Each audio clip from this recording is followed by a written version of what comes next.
name is Bree. I am 10 years old and I live in Ngāti, New Zealand. You may think that I'm going to talk about what it's like being able to hear, but since I got my first implant at around 2 years old and second at around 3, I don't know any different. My life is pretty much the same as any 10-year-old, and I don't think about being different. I don't listen to sounds on purpose, it just happens like everyone else. What I do know is that there is a whole world out there waiting to be discovered, and I guess because of my implants, I can experience it like everyone else does with sound. I know this because my family and I recently took a 9-week trip through Europe and Morocco. It was an amazing trip and we did so many cool things. I'm going to speak about what I imagine it would be like to go there and not be able to hear. In Italy, the loud voices, crazy scooters and cars whizzing by, the slurping of the gelatos, ringing of church bells and gondola boating singing to the passengers wouldn't exist. Switzerland would be quiet without the cowbells, scrunching of snow, munching of chocolate and rushing waters in the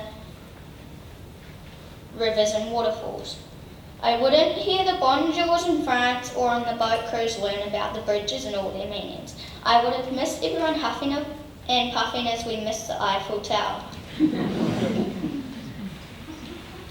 Portugal would be quiet without the fado folk singers and rumbling on the trams. I wouldn't have heard my sister squeal when she had too much peri-peri sauce on her chicken for tea. Riding a horse in Spain, I wouldn't have heard the clip-clop sound of the hooves or the wind rushing past as I went too fast. The flamenco dancers, stamping and guitars would have been quiet. Morocco was full of sounds. The streets are really busy with cars, motorbikes, people and animals, which are a crazy sound. If I couldn't hear it would have been scary trying to get around. When we went to a cooking class and went to market to buy the food, I wouldn't have heard the chickens clucking, market people shouting to customers and ladies shopping.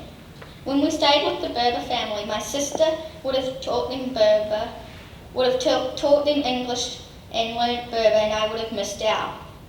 The only place that wouldn't have mattered was in the Sahara Desert where it's quiet anyway.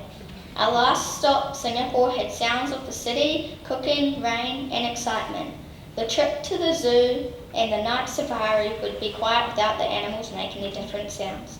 At Universal Studios, I wouldn't have heard the music and fun, although I did experience the rides in silence as some of them were high and fast and I didn't want to lose my ears. But the only thing I missed out on there was my dad screaming. The afternoon rainstorms were hard and loud and lasted for about an hour. I would have wondered why we were running when the thunder came or why we couldn't go outside if I couldn't hear. I had a great trip and I don't just think about what I heard but what I experienced with my family and so many people along the way. So not only I have seen what the world has to offer but I have heard it as well. I wonder where we would go next.